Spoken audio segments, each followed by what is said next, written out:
menantang Kejaksaan Agung untuk membuktikan kasus korupsi yang menjerat ex-sekjen Nasdem Johnny G. Plate. Johnny tersandung dalam dugaan kasus korupsi Base Transceiver Station atau BTS Kemenkominfo. Ketua DPP Partai Nasdem, Sugeng Suparwoto menantang Kejagung untuk memberikan bukti konkret keterlibatan Johnny yang diduga merugikan negara hingga 8 triliun rupiah. Sugeng pun meminta penyidik dari Kejagung untuk membuka semua pihak yang dianggap terlibat di dalam kasus tersebut. Apalagi angka kerugian negara 8 triliun rupiah bukan hal yang kecil. Dalam kasus korupsi pembangunan Tower Base Transceiver ini, Kejaksaan Agung telah menetapkan 6 tersangka. Satu diantaranya merupakan ex-Menkominfo Johnny G. Plate.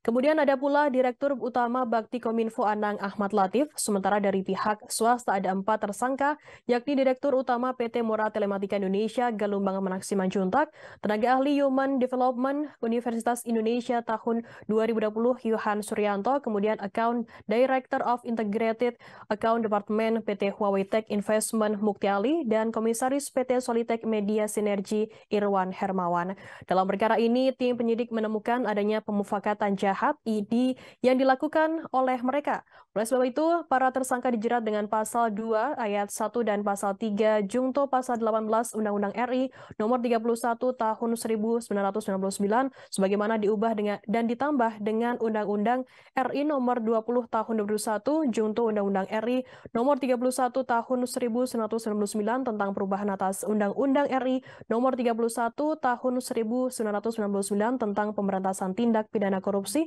Jungto pasal 55 ayat 1 ke 1 KUHP.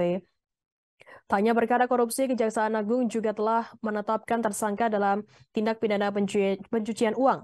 3 diantaranya juga menjadi tersangka dalam perkara pokok.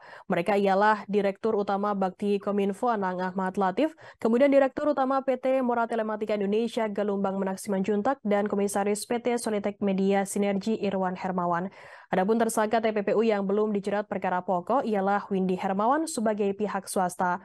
Akibat perbuatannya, para tersangka TPPU dijerat dengan pasal 3 dan pasal 4 Undang-Undang RI nomor 8 tahun 2010 tentang pencegahan dan pemberantasan tindak pidana pencucian uang Jungto pasal 55 ayat 1 ke 1 KUHP. Terima kasih sudah nonton. Jangan lupa like, subscribe, dan share ya.